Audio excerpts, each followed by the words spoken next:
How to delete a part of the video that you don't want using the InShot video editor app on Android devices with the latest 2025 update. And let's get started. So let's just say you have a video here already and there's a part of this video that you don't want. So in order to do this, the first thing we're going to be using is the timeline section, which is down here.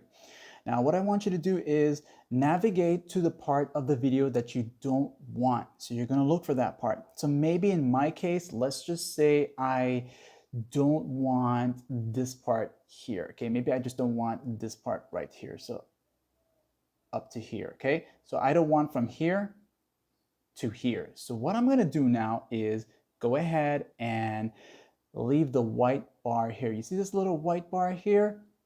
You're going to make sure it's on that start point of where you don't want. And once it's there, you're going to now look for the split tool. So just navigate up here where the tools are and select split. I'm going to tap it one time. That's going to create my first split. Now, I'm going to go ahead and bring over my timeline again, that white bar right here, to the end part of which I don't want. So I don't want from here all the way to maybe here. Okay, so where the white bar is now, I'll press split again. And now you'll notice you have a separation here. So you're going to tap between the two splits that you have. So tap here. And now you're telling the InShot editor app that I don't want this part here, which I have selected by selecting delete. So once you tap here and it's highlighted like this here, you're going to press delete.